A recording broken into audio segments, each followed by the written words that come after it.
And we are in. So, welcome everybody. Tonight, I'm so excited. I get the opportunity to speak with Mindy Gorman-Plutzer. She is the author of the Freedom Promise, and I love the line underneath: the 7 steps to stop fearing what food will do to you, and start engaging what it can. Correct? What it can do for you. What it can do for you. So Yes. welcome. It's a pleasure Thank to speak with you. And I can't wait. There's so many great topics we're going to talk about tonight. So as we start these out, I always love to learn the hero's journey. So how did all this begin, right? You just didn't sit there one day at home and go, hey, I want to do this. So there had to be a catalyst to this incredible information that you're going to share with us tonight. Yes, absolutely. And the Freedom Promise was a long time in coming. I need to add that caveat. I didn't create the Freedom Promise until about 7 years ago, and I was well into my 50s. So how did it begin? You know, for so much of my early adult life, my relationship with food was about what it would do to me, right? I had no insight or connection to what it could do for me. And connection is the key concept here, because I was totally disconnected from the wisdom of my body. You know, by that I mean my hunger cues, my primal needs, and I was totally disconnected from learning how to ask for what I needed. You know, so basically, my dysfunctional relationship with food started like most others do, with dieting. Now, I want to say also that not everybody who goes on a diet is going to develop a clinical eating disorder, but I haven't met, in my experience, anybody who's struggling with an eating disorder that didn't start with a diet. So I just want to make that clear. That's great. So I was introduced to dieting in my early teens, and I would sneak into my mother's bathroom and help myself to her stash of diuretics, laxatives, appetite suppressants, and it really set me on quite a destructive path. So you can fast forward then to my 20s. I married very young. I was 21, had my first daughter at 22, my second daughter at 24. But I never really developed that connection to myself. You know, I was doing life. I was spending so much time doing and playing at what I thought I needed to be that I never really learned to be. So this followed me again, you know, into my 30s. And by that time, my daughters were teenagers, and my disordered eating behaviors had really started to become the bane of my existence. I was restricting, seriously restricting. I like to say that I couldn't balance a checkbook, but I could calculate every calorie, fat gram, and carbohydrate gram that passed my lips.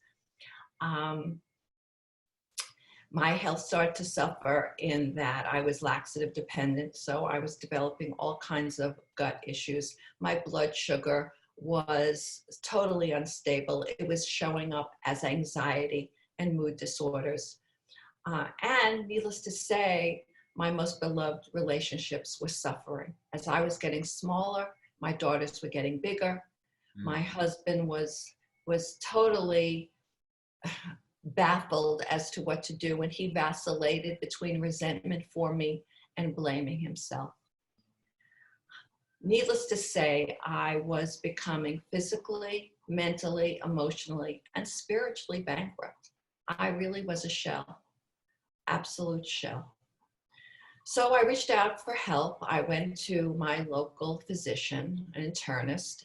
This was the 90s, and at the time there weren't the amount and the availability, I should say, of these spa-like residential treatment centers. I knew that if I was going to be go into residential treatment or inpatient treatment, it would mean that I would be put into the hospital, hooked up to an IV, and all control would be taken away from me.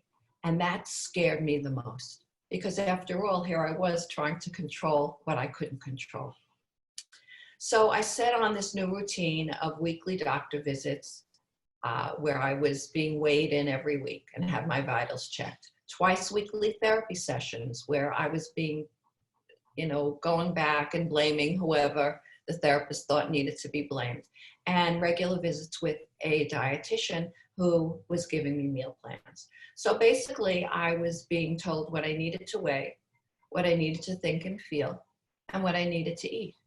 But nobody was connecting me to what I really needed, what I was really hungry for, a need for belonging, a need for that inner connection to the part of myself that I could always return to and feel safe within. It was totally missed. And I knew that that plan that I was on was not going to be sustainable. But I like to say that I was playing at recovery, being the good little girl that I was, growing into the good big girl that I had become. I was doing what I was told. But I started to study nutrition. I started to feel that there was more that I needed to know. And that maybe somehow, somewhere inside of me was this desire to turn my pain into purpose, my pain into passion. So I started to study and I got a job with a local dietitian in my town. And what I came to realize soon after that is I was basically just teaching people how to make their bodies go away. And I felt totally like a fraud. This was not going to work for me. And I left that situation and I started seeing people on my own out of that realm. And I actually developed quite a following. And everything was going along really nicely until my mid-40s. My husband of 26 years was diagnosed with metastatic melanoma. And needless to say, the rug was pulled out from under me.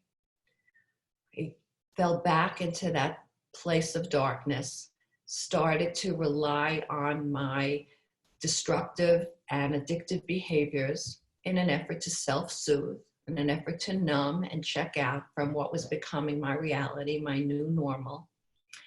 And I lost Stuart in 2004. So here I was in the depths of despair, not knowing really how to fend for myself. He was my troubleshooter. He protected me. He took care of everything that I was afraid of, which was mostly everything. And I realized I had a choice here. This was the first time in my life that I really realized it was about making a choice. It was about digging deep, discovering, learning what it was to feel empowered. And I realized at that point that in order for me to truly transform, there was a lot I needed to let go of. And that was the greatest lesson. And you know what they say, what impacts us the most serves to be our greatest teacher. So I set myself out on this path of learning. I went back to school. I got certifications in integrative health coaching, eating psychology coaching. That led me to the realm of functional medicine and functional nutrition and lifestyle practice and advanced certifications there. And I met wonderful mentors and healers who are still with me today. So I was able to turn pain into purpose and truly pain into passion. And with all my training and my extensive life experience, I created the Freedom Promise. And the Freedom Promise is my private practice where I meet with clients totally virtually now, but I've been blessed to work with women all over the world, all over the country. So of course we meet virtually or in my office. And we start the wheels in motion for true transformation. And I'm going to share with you what I share right away with them, that true transformation is less about what we do to change and more about what we let go of in an effort to be the change. That's absolutely incredible. That's my story. That's a great story. It's a fantastic story. So, we talk about change and letting go, and it's letting go is hard, right? And Yes. it's hard because we're scared to let go, right? fortunately you did. You had incredible growth, and you mentioned functional nutrition. So, how does one look at functional nutrition? I know how we do it in our functional medicine practice. So, from your perspective, when you explain to somebody, oh, we do functional nutrition versus a registered dietitian versus a nutritionist versus Bob down at the gym who tells me what to eat, right? How do you see functional nutrition? Okay, well, let's just back it up a minute. Functional medicine has a very strong philosophy because it's all about the systems of the body rather than just symptom management. It's about root cause resolution. My belief, my very strongly held belief, is that the issues for someone who is presenting with disordered eating, a dysfunctional relationship with food, or a clinically diagnosed eating disorder has issues that are rooted in genetics, biology, story, and yes, the gut. And that's something really, really important to remember. Traditional eating disorder recovery theory is really based today, unfortunately, on symptom management, right? Restore the weight, lose the weight, stop the behaviors. You can't do any of that without addressing the systems of the body. And you mentioned before mind-body nutrition. What's mind-body nutrition? Basically, it's how it's eating in such a way that physiology impacts psychology and psychology impacts physiology. It's that delicate dance that not only are we what we eat, we are what our bodies do with what we eat. And that's functional nutrition. And as a practitioner yourself, am I leaving something out? I'd No, love to hear that your was, take on that. that was absolutely wonderful. It was spot on. Growing up in Philadelphia, when we talked about nutrition, when I had mentioned to my parents in the ninth grade that we had to start eating differently, I mean, don't get me wrong. I mean, growing in Philadelphia was a wonderful gastronomical experience, but I was also overweight. They were pre-diabetic, then diabetic, right? So when I said, we need to eat differently, it was, no, this is how we eat. And you have to eat, and you have to eat to get full, right? So it was a very mental thing. It wasn't anything about like eating for sustenance or eating for energy, and food is energy. So it was like, clear the plate, because you know what? If you don't clear the plate, kids are starving all over the place, right? So that letting go was very difficult. So same as you, when we look at somebody, we look at that whole person when it comes to food.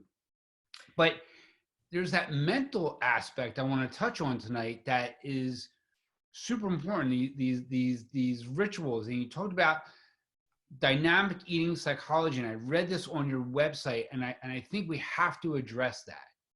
Well, again, to simplify it, dynamic psychology really refers to how our story impacts our life. What motivates us? What parts of our story, whether they're conscious or subconscious, are driving the behaviors that we're engaging in, right? And that's where the letting go becomes difficult, because we become attached to story. Story morphs out of a belief system. It morphs from the messages that we received as children. It morphs out of the worldview that we have of ourselves and the world around us. And it's very scary to think about who we will be without that story. Even if we know that there are parts of that story that aren't serving us well, our behaviors basically serve a purpose. They started out as a means to self-soothe. They started out as a solution. I always tell my clients that your eating disorder, your pain, your issues are not the problem. They started out as a solution, and we need to honor that. We always honor your story, no matter how good, bad, or ugly it was, because it's what got you to today. But we need to learn sometimes to turn the page on that story, close the book on that story, put it on the shelf, because as I said, we're always honoring it. Our stories will always be our story, but those particular parts of our story need not become our life story. The same way our biology need not become our biography. So it's all about letting go of expectation and attachment to story, expectation from story, and who we have become. But we can't know the destination of where we're going to go until we accept that story for what it is and define who it is that we want to be. I heard the most incredible quote just this morning, and I might say it wrong. I wrote it down. All the wind in the world won't help the sailor without a destination. Nice. Right. So going back to what is dynamic psychology, it's basically the interplay of story, motivation, belief system. You know, how does the story shape how you define yourself? Why do we fear what we fear? Why do we need what we need? Why aren't those needs being met? And what's the motivation behind our behaviors? Do you feel that our behaviors, I mean, are often driven by the food we eat, the food that's present? So let's talk about something really important. We're in this COVID-19 shelter in place, and now we're looking to food. Many people are looking to food for comfort. Yeah. What do you suggest or recommend? I mean, I come from the perspective, well, it only got into your house because you bought it. You know, nobody holds a gun to your head and makes you buy it, but you know, the food that is marketed to us it draws us in. So what can somebody do in our current setting to eat healthier? And now more than ever before, it's important to eat healthy. Yes, absolutely, because food is impacting our immunity. You know, I can just share with you from my perspective that emotional eating is at an all-time high, as is restrictive eating. You know, people are using food to cope. Couple with that, the fact that everything is about stocking up, having enough, feeling enough. We're isolated, we're frustrated, we're scared. We don't know what's happening. We don't know when the kids are going back to school. We don't know if we're going to have a job. We don't know if our spouses are going to have a job. We don't know what's happening to our finances, our 401ks. We're having to learn how to deal with all this technology. There's a lot going on. So it's very easy to turn to food for comfort, right? And here we've gone to the store, we've stocked up, we're buying a lot of packaged foods because that's what's been available. You know, even if it's the frozen vegetables, the frozen fruit, too much of anything is still too much. Eating for the wrong reason, eating when you're hungry is wonderful. Eating when you're not is an issue. So we look at that. So what do? We need to make sure, number one, that we're following a routine. We need to start with the fact that we know we are worthy and we are deserving to emerge from this chaos stronger and more resilient than before. And we can do that. We can absolutely do that. We need to educate ourselves as to the fact that food affects mood as it affects immunity. So the highly processed, high fat, high sugar foods that are manufactured in such a way that we truly, truly, physically cannot eat just one are going to set us up for destructive behaviors. So we need to not set willpower into place and not say, I can't have this. We have to make that empowered choice to be who we want to be. So instead of saying, I can't eat this, we're going to say, I don't eat this, or I'm choosing not to, and make a different choice. I'm not telling you not to eat. First of all, I think it's really important right now that we have a routine. We get up at a regular time. We put real clothes on. You know, and if you're working out in the morning, then change your clothes. Don't stay in your sweatpants or leggings all day. Really be aware of what's happening in your body. Tune into your body. Let your body be your guide, not what's happening between your ears. But really let your body and the body's wisdom guide you to be that empowered person making those empowered choices. And if you're feeling triggered, question the triggers, right? And understand that you can stop the trigger. I have some great exercises that I'll share with you, that I put in place. But, back to the eating on time. Make sure your meals are packed with protein, fat, and fiber every meal. Keep your blood sugar stable. Blood sugar instability mimics panic attacks in some, so anxiety attacks in others. It's something that's very real. And when we're going for those highly processed foods, we're going to get a blood sugar hit. We're going to get a dopamine hit. It's the reward center of our brain. So we're going to eat the food, feel better, have the crash. The body, in its wisdom, is going to seek homeostasis and make us go back for another hit. So being aware of that, you can have the right foods in place. Craving sweet, have sweet vegetables, sweet potatoes, squashes. Make it interesting. Eat the rainbow. Make wonderful soups. They're comforting. Stews are comforting. And that's how we begin. And it starts with being empowered. This is about choice, not about willpower. So what can we say to the patient? What do you say to the patient when they say, so listen, I picked up the package of Trader Joe's plantain chips. Are you familiar with Trader Joe's plantain chips? Sure. They're fantastic, right? Right. And, 11 of those plantain chips is a serving. Right. So they eat 11, which goes down pretty fast. And then it's kind of like, well, I already ate 11. Well, really, I probably ate 18 or 19, 20. I might as well just finish it off. Right? Because I already went off the diet anyway, so I'm already doing it. So what does it matter? I might as well just eat the whole damn thing. So what do you suggest to that patient when they're eating? I mean, it starts, it's like the Pringles commercial. Remember that? You just can't just have one. Absolutely. Right? Yeah, one absolutely. gets two, Yeah. 2, 4, 4, 8. And, before right. you do it, you're shoveling it in. And so then it's the screw, right? The screw-it attitude. Yeah. So what I would suggest is, first of all, give yourself permission to eat whatever it is. If it's the chips, if it's the ice cream, if it's the cookies, if you really feel that it's important for you to have it, give yourself permission. I don't want to demonize food here. That's not the purpose. The purpose of this work is to help connect you to the wisdom of your body so you can make the choices of what foods are best for you.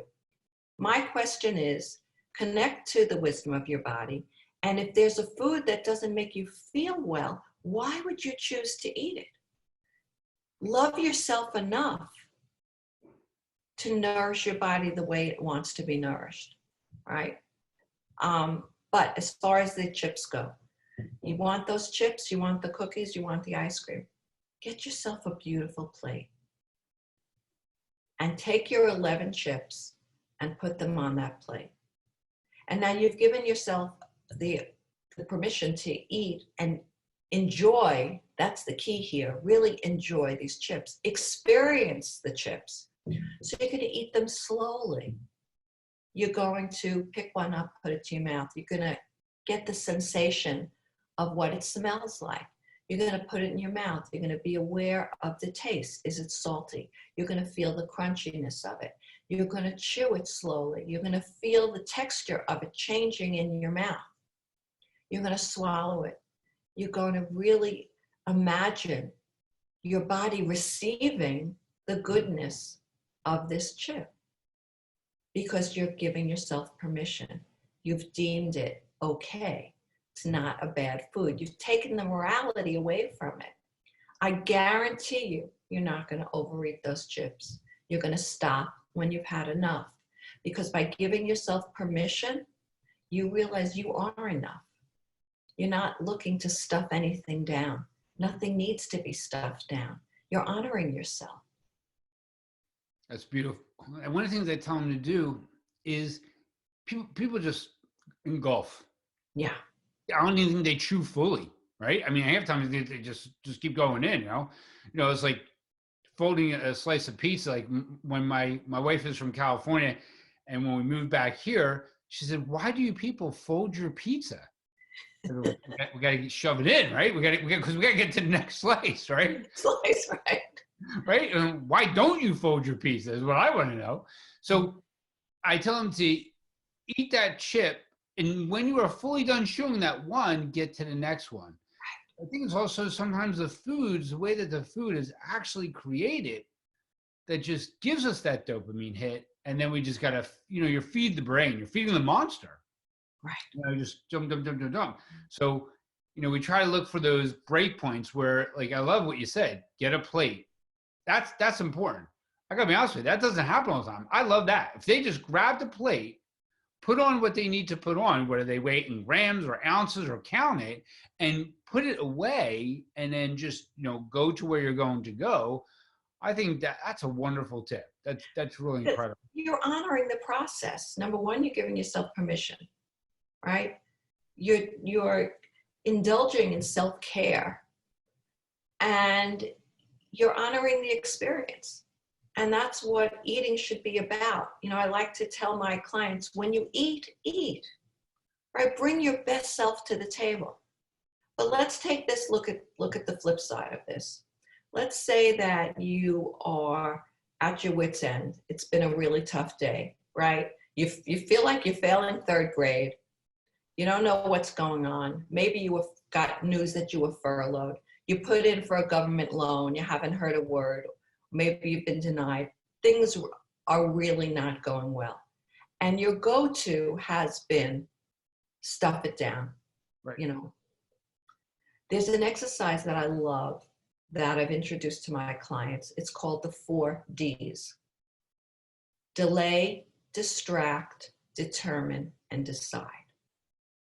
So I ask that you delay the urge. And when I work with my clients in person, I give them a sand timer that you can buy from Amazon. And they come a package of 5, and it's 1 minute, 3 minutes, 5 minutes, and 15 minutes. Maybe I'm missing one. And each one is a beautiful neon color. So even just watching the sand go from one side to the other is very distracting and serves for the delay. Or you set the timer, you call a friend, take a shower, go for a walk, do whatever it is that really makes you feel connected and disconnected from this urge. Then you're going to determine what's really going on. Am I hungry? Am I angry? Am I lonely? Am I tired? Am I bored? Am I stressed? And I have a handout that speaks to each one of these feelings with a suggestion of what to do in each category. Once you've determined what's really going on, then you get to decide how you want to act, how you want to behave, what will serve you best. And it's a wonderfully powerful exercise because, again, it's taking back your personal power. The food doesn't have the power over you anymore. And that's the piece that we really need to address. Beautiful. In session. Why is it that food has this power over you? Where are you feeling powerless in your life? When you and I were talking a week or so ago, you had shared that, you weren't really fond of the term food addiction. Right. And you shared, you're talking about, being a recovery coach. So can you talk to those 2 points? Because food addiction is something that, you put food addiction into Google, you'll see a tremendous amount of information on that, right? I know. So can you talk about that? There's very conflicting opinions on food addiction. I think it's a very difficult concept to consider yourself addicted to something you can't live without. What needs to happen again is reframing and transforming your relationship with food. Recovery is, I think the definition of recovery is to reclaim what was lost or stolen and taken away from us, right? When we are struggling with any kind of addiction, we've lost a part of ourselves.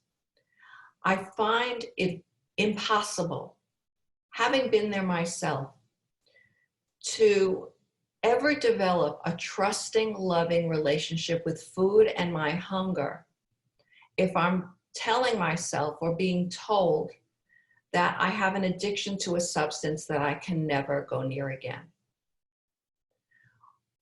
What is more powerful and more healing and helps us not to feel broken is to develop that sense of empowerment where I can choose not to eat a food that isn't going to make me feel well. Now, sugar is a perfect example, right? There are people who are more sensitive to sugar than others. There are people who are going to indulge in sugar and feel that they need more, need more, need more. My sense is that they're more addicted to the feeling that the sugar promotes than the actual substance itself. And we can say the same thing about gluten and dairy.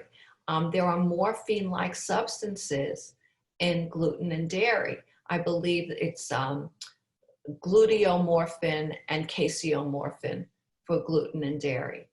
And basically, it's the protein molecules in those foods that people can be very sensitive to. Don't you think it's more loving and more gentle to the psyche to be able to say, I don't eat gluten, I don't eat dairy, I don't eat sugar because of how it makes me feel, than to go through life thinking that you're powerless over food and that you're damaged. So that's my take on food addiction. You know what, call it what you like. Call it, I'm more sensitive to the effects of food when I eat it. But I would much rather teach choice than abstinence, because we need to learn to trust the wisdom of our bodies if we're going to get past a dysfunctional relationship with food.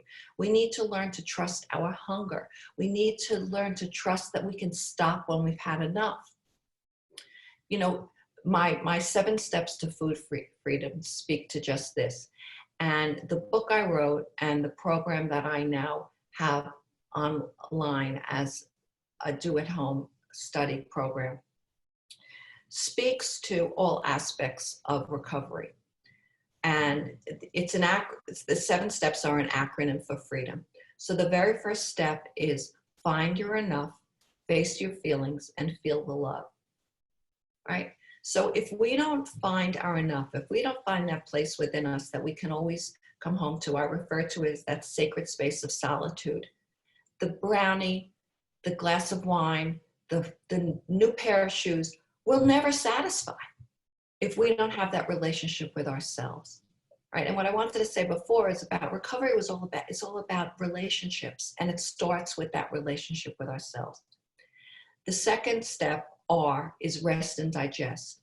So that talks to the science of stress, and also how what we eat, this mind-body nutrition, right? How it's about what our bodies do with what we eat, but certainly what we eat affects how we think.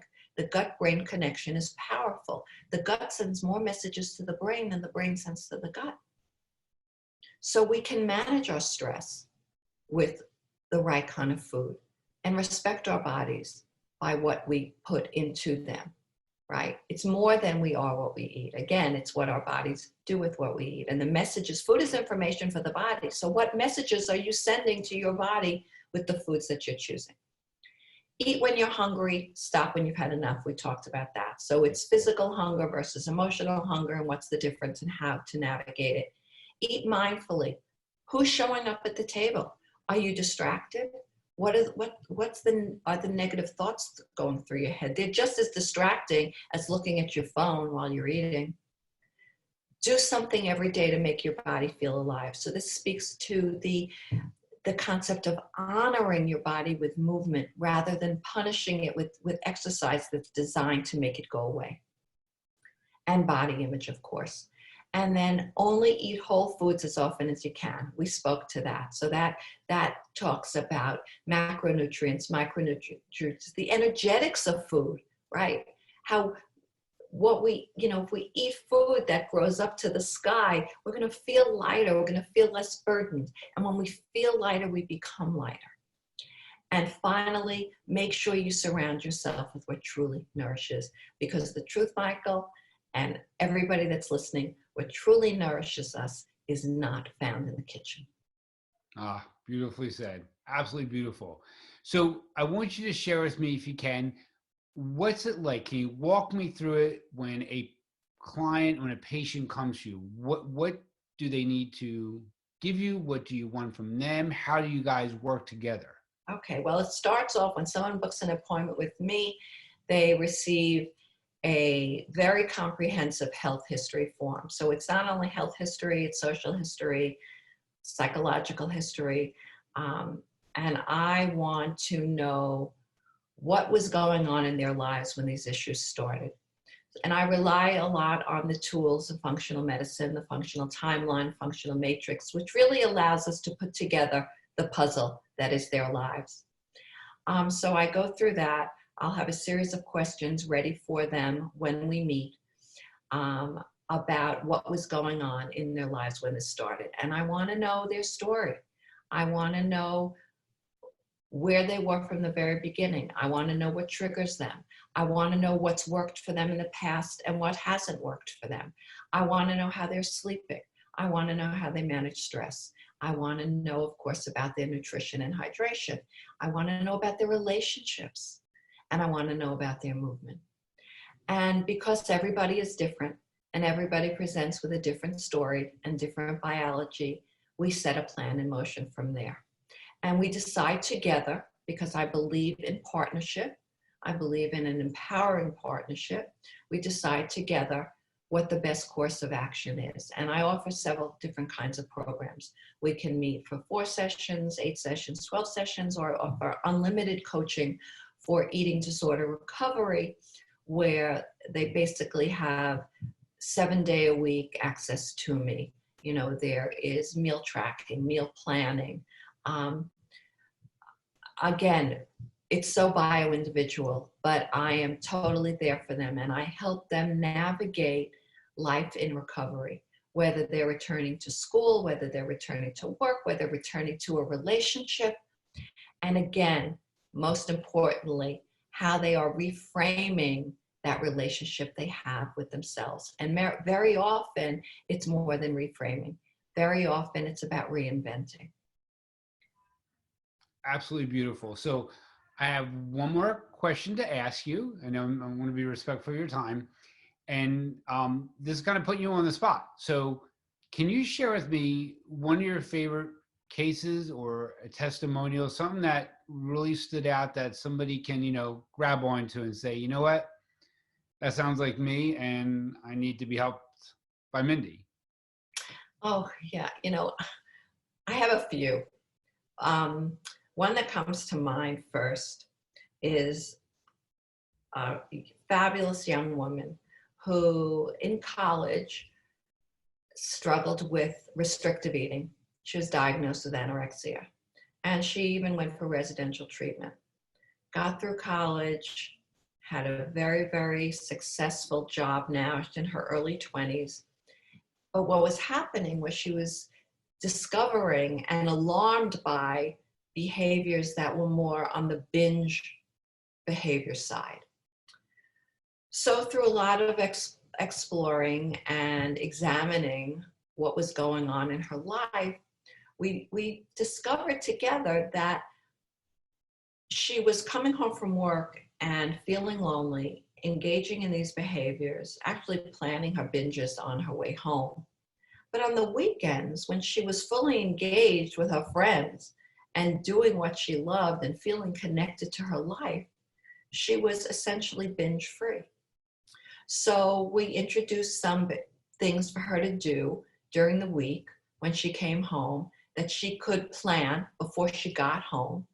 And then, of course, we talked about her nutrition. We made sure that she was nutritionally sufficient during the day so that she wasn't setting herself up for a binge when she got home. And she's doing unbelievably well. She was able to just put it all together, and she's doing really, really well. And I want to say, we talked before about emotions being a driving force for binging, but very often it's the dieting, it's the restricting that becomes the catalyst for the binging. Because when we're nutriently deprived, we're not only feeling emotionally deprived, but our bodies are deprived. And again, to achieve homeostasis, we're going to want food. So that's one story. And then I have, if I could share another story, because this brings in the whole functional piece, and I think it's so important. A woman was referred to me by her physician, very successful, high-powered attorney, works 16, 18 hours a day, but she's suffering from structural issues. Her knees are bad. She's got severe digestive issues, and she's morbidly obese. And what was happening here was that she was getting up in the morning, dreading her day, not feeling valued at work, and getting through her day, not stopping for lunch. Maybe she'd grab a handful of almonds or some cookies from a coworker's desk. And in the car ride on the way home, she would order her favorite self-soothing meal, which usually was a big portion of cheesy pasta. Now understand, I'm not judging here that she was ordering the pasta or the cheesy pasta. It was just the fact that what's important to know is that this woman is severely gluten intolerant. So here she was totally disassociating from her body, totally disassociating from her needs in an effort to feel better. She'd get home, the food would be delivered, she'd eat in front of the television, usually finish a bag of cookies, go to sleep feeling totally ashamed, guilt-ridden, wake up in the morning with what she described as a food hangover, and the cycle would begin again. So by introducing tools to her like the 4Ds and helping her discover her worthiness, helping her find her voice so she could ask for what she needs at work, so she stops feeling betrayed and traumatized, we're slowly getting her back on her feet. We're also working on a gut healing protocol. I've recommended appropriate supplements for her, and it's a work in progress. And, I need to share that after the first few weeks of working together, without even feeling that she was dieting, she lost 23 pounds. Beautiful. But it frightened her. It frightened her. And it set her back on a destructive path. So we needed to work on that. So I'm sharing this story because recovery is not easy. And there are 3 major blocks to recovery, and I want people to understand that I get it. I've been there. I've experienced it all. The first block is not feeling worthy, not feeling you belong, not feeling that you're deserving of a recovered life for whatever reason, and everybody's reasoning is different. The second block is probably the most important, and that is the unwillingness to accept that there are parts of recovery that are going to be uncomfortable. And that's why it's important to feel empowered and to work with a practitioner who gets it, who can lead with empathy. And then the third piece is mindset. Are you approaching recovery? Are you approaching life, anything in life, from a mindset of abundance where you could feel grateful? Or are you approaching from a mindset of fear? And that also brings us back to what we started to talk about in the beginning with this whole COVID scenario, right? Are you approaching it with abundance, looking at this time home, time with family as an opportunity to grow, an opportunity to change maybe what's not comfortable? If you're in a relationship that's not working, can you work on that? A relationship with yourself that's not working? This is the time to dig deep and find opportunity, right? What impacts us the most is our greatest teacher. Or are you coming from fear? Fear of the unknown, fear of uncertainty. We can't control the virus, we can't control the economy, but we can control how we respond. And we can respond rather than react. So I know I went full circle, That's all right. That was absolutely beautiful. That was excellent. So, can you share with people how they can get in touch with you and how they can get your book too? Yes. Um, my book is available on Amazon. It's, you know, I'm going to be honest, I wrote it a long time ago. I would much prefer you look at my free resources, which chronicle the 7 steps to food freedom, which now is tied to functional nutrition um, in a way that I feel really good about sharing. I'd love you to buy the book, but if I really want to serve you well, I want you to download my free guide. So it's thefreedompromise.com/guide.